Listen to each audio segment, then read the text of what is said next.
David Capp, you've been the U.S. District or U.S. Attorney for the northern part of this state for how long?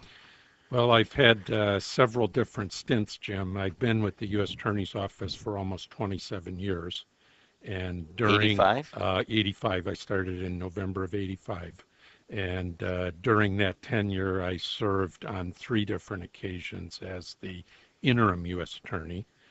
And now I'm the presidentially appointed U.S. Attorney for the past There a couple of years. months ago. And it was the first time I had personally covered this. When you had East Chicago up there, I think you had some people from Hammond, you had ATF, you had FBI, you had your office, you had a number of alphabet soups there, and you had a number of local law enforcement. And it was one of the bigger busts of a gang in a long time. First of all, let's just review that gang bust. And then how did you get everybody to work together?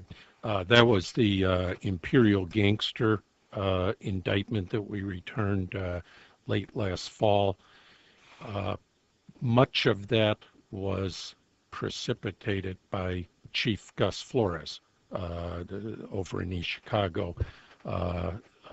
I've worked with Chief Flores well for years. He came over to my office and basically said, Dave, we've got a ongoing problem of violence, homicides. Much of it we believe can be traced to this one particular gang. Can we help? We said absolutely. So I brought in the federal resources and we started working hand in hand with Chief Flores and some of his top-notch homicide detectives. As the investigation expanded, it spilled over into Hammond. We got Chief Miller involved and a number of other chiefs. That is one of the key things I always focus on.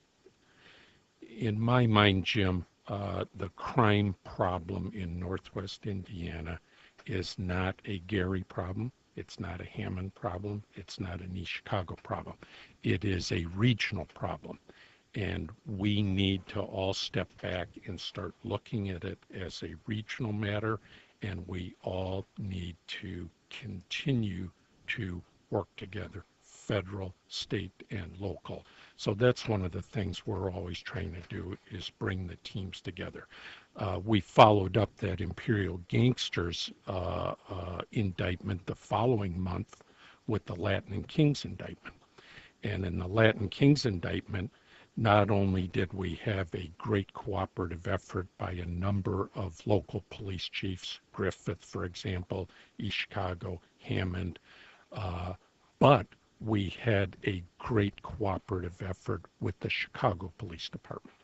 And that's something I've really been focusing on over the past several years, is developing that relationship, because let's face it, when you look at crime as a regional problem, the Latin Kings and the Imperial Gangsters and the rest of these thugs out there, they don't recognize the state line.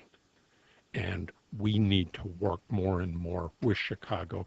And I'm happy to report, Jim, that we are very close getting the paperwork signed and the different bureaucratic things checked off. But we're going to have some Chicago police officers assigned to Northwest Indiana federal task forces, and that's a first. So wait, hold on a second. Very important. Chicago police officers are going to be working with us based over here in Indiana on some of our task forces. So, and is that because of the, I guess, the increase of criminal activity that's based in Chicago and has I guess retail outlets out here in Indiana, or vice versa? Absolutely. It's just a flow back and forth across the border. The bad guys don't recognize state borders, and we have been working more and more with Chicago PD.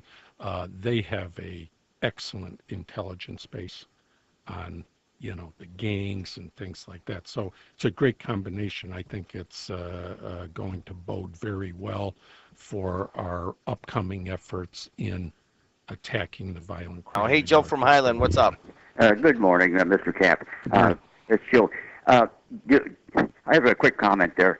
Some time ago, I mentioned here on the radio with Jim that there was gangs, or not gangs, but a different element moved into East Chicago, and there used to be Slavic, all kinds of German groups, Polish groups, and it was safe to walk the streets. And then I mentioned a different element moved in there, and gee, but at Crickets, I got some brand names attached to me.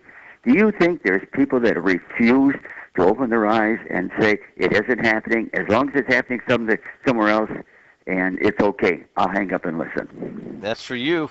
Yep, that's, that goes to my point, sir, that our crime problem in Northwest Indiana is a regional problem. I don't think any of us can sit back anymore, regardless of where we live in the three-county area. I'm talking Lake Porter and LaPorte counties, and say, well, that's a East Chicago problem or that's a Gary problem, because it's really not. If you see what I see on a regular basis, the movement of illegal guns, the movement of drugs, things like that, all our communities are impacted. And I think we need to all look at it on a regional basis like that.